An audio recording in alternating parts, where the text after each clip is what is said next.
Good evening.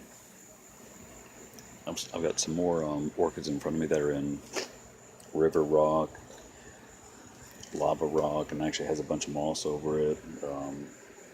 Smaller pea gravel, which packs a lot tighter.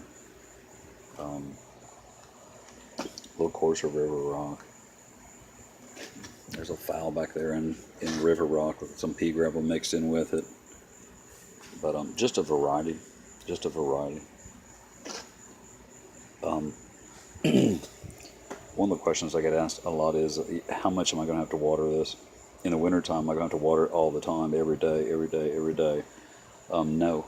When I'm 90 degrees, 95 degrees, like I have been all year long out in the summer, I don't have to water them all the time. And it depends on the individual plant, the size of the pot, the size of the gravel, whether it's smaller gravel or larger gravel. And I'll use this as an example. If you have large rock in a and you get it wet, the air spaces between it are so large that the airflow between it will dry it out faster.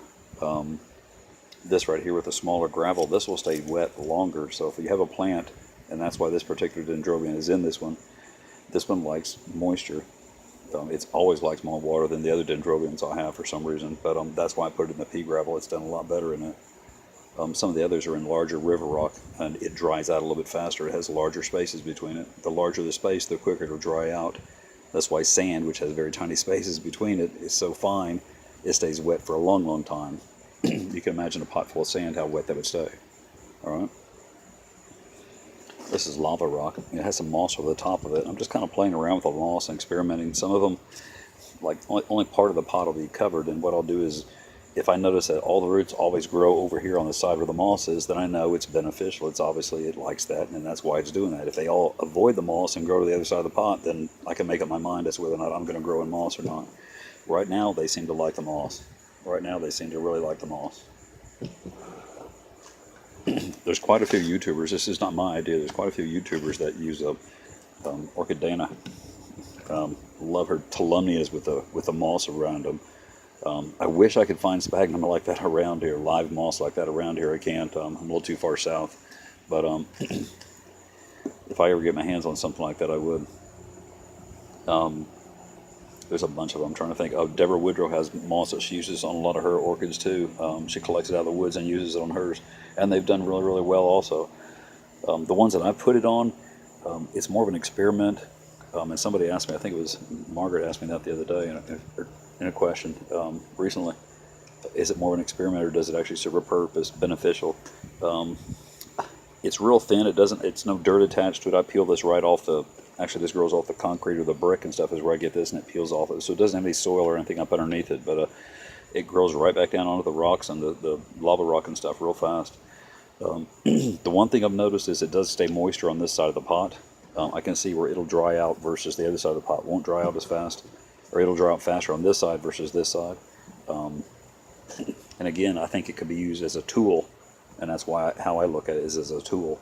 I can keep a pot moist if I use this, or restrict airflow with it if I needed to for some crazy reason. But one of the other things I like about it is it's kind of like that canary in the coal mine thing, and that's what I mentioned it. If I overfeed nutrients, I'll get burn spots on this real quick, real fast. So it kind of keeps you in check too. I'm not sure if everybody else has realized that or is using it for that reason, but it looks real pretty and I like it. This still has a lot of dirt and debris and stuff in it, but it'll get cleaned every time it gets watered. It gets a little prettier and a little prettier, and it's thickening up and thickening up. But I like it. I don't have to water these that often, as often as you would think. Inside, and I have a fan running over here to keep mosquitoes off me, but the fan serves a real nice purpose here. I keep a fan in my plant room or wherever I keep plants, even where I have violets back in my office, I keep a fan in there. But when all these plants move inside to the plant room that I built, I keep a fan running in there all the time. It's great for keeping pests under control and to keep pests from even getting a foothold. As long as you're interrupting the cycle, the reproduction cycle, which you can with a light breeze. If they can't fly, they can't reproduce, most of them. So that helps a bunch with that. But it's also, it keeps stuff dried out. Not too dried out, because I can turn the fans down low and just a light breeze in the room won't really dry things out, but it keeps fungus and bacteria and stuff like that and spores from taking off and getting started. moist conditions where there's very low air movement, that's where stuff gets started. You always have fungus and spores and stuff in your collection on live plants, but it's when conditions get just right, boom, that's when that stuff comes out and takes over. Then you got powdery mildew on something, then you got fungus on something, then you got black rot setting in. All right? I'm trying to prevent that. One of the reasons I grow in gravel and river rock and stuff like that is because I don't know that much about orchids. I don't want to lose the plants. I don't want to have things die off. So with this, I have a lot of control. If I overwater it or it stays wet too long, I can put it in front of a fan and it's dry. I put a fan in front of my plants and they're dry real fast. Also, and I'll show, this is a good example. Sitting on a flat surface like this, that pot like that, it'll stay moist for 4 days. That'll still have moisture just like that. Even with the holes in the pot like that, it'll still stay moist. But if I take that pot and carry it over to my shade house, in the shade still, but where it has wire underneath it, where the air can go through underneath it, it'll dry out in a day, day and a half. If I take this, leave it where it's sitting right there, and just take a couple of rocks up underneath the pot and pick it up, so it's up off the wood, it'll do the same thing. It'll dry out very, very quickly versus sitting on a flat surface like that. Something else to keep in mind: if the shelves in your plant room or the shelves that you keep in your basement are solid plywood or something, you're not going to get good airflow. You're not going to get good circulation, and it's going to stay damp for a long time. When you move these to a wire shelf, and that's why you see wire shelving in greenhouses and stuff, because if you don't get good air circulation and things start to grow. Bad things. Like I said, pathogens are always around us. It's when conditions get just right is when they pop out, right? So airflow helps prevent that from happening. So to answer your question, if you have to move them inside and it's cool during the winter, are you going to have to water all the time? I don't know. It depends on your airflow. It depends on how cool you are, and depends on the size of the plant and everything. I don't think I'm going to have to water much more than I do outside. I'm 95 degrees here, and we run humidity anywhere from 45% to 100%, with probably averaging 50 to 60%, which is nice for orchids. They like that. They like it a little bit more, but most of them will take that. But we've had a lot of rain this year, so not too bad. But I don't know. I don't have to overwater or water that much because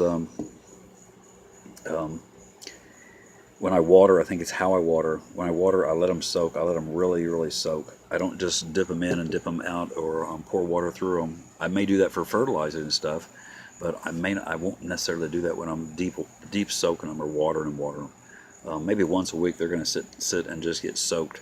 But and I don't anticipate having to do that inside any more than that.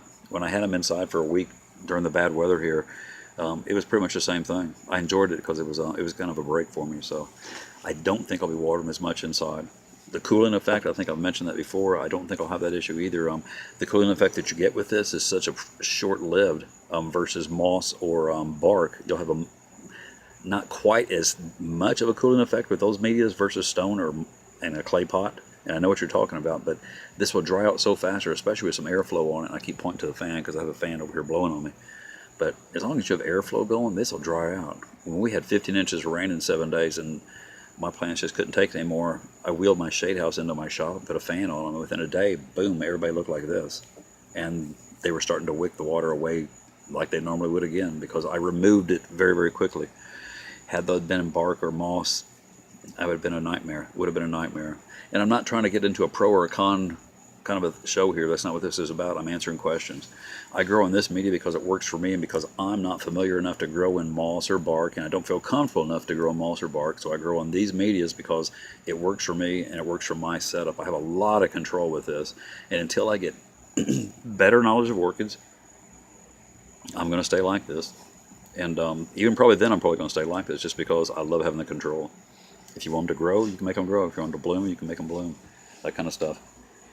Anyway, thank you for the questions. Keep asking them. Keep asking them. I love to answer all the questions. And thank you all for the comments. Have a great day. Get out and work in your garden.